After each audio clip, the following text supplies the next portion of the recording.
Nouveau rebondissement dans l'affaire Paul Pogba.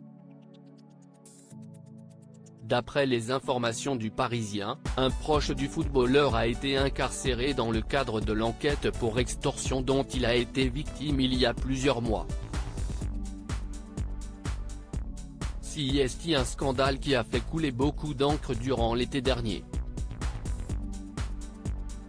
Au mois d'août 2022, Mathias Pogba se rend sur Twitter pour proférer de lourdes accusations contre Paul Pogba, son frère cadet.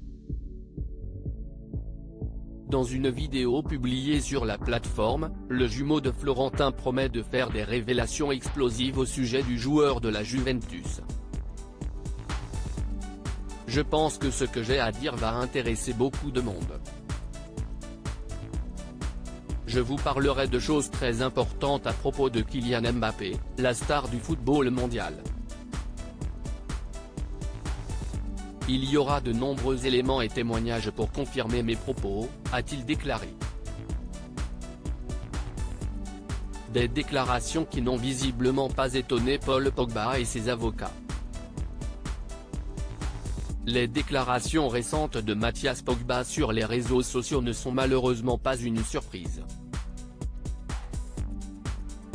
Elles s'ajoutent à des menaces et des tentatives d'extorsion en bande organisée contre Paul Pogba, ont-ils déclaré par le biais d'un communiqué. Depuis, une enquête a été lancée et les policiers ont déjà procédé à quelques arrestations. La dernière en date est celle d'un ex-ami de Paul Pogba, comme l'indiquent nos confrères du Parisien. Affaire Paul Pogba, le dernier homme en fuite arrêté dimanche dernier, les forces de l'ordre ont procédé à l'arrestation d'Adama Camara, le dernier homme soupçonné d'avoir participé à l'extorsion de Paul Pogba.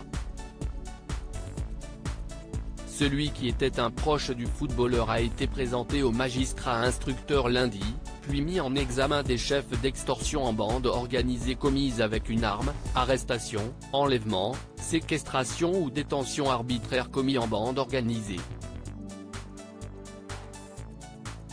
Suivi d'une libération avant le 7e jour et participation à une association de malfaiteurs criminels, indique une source policière.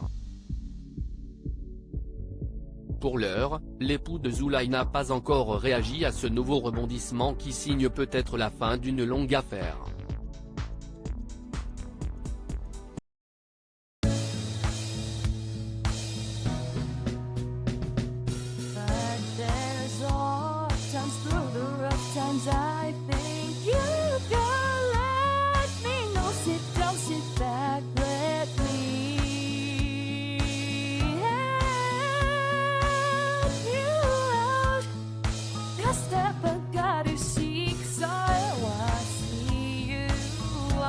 On your own, but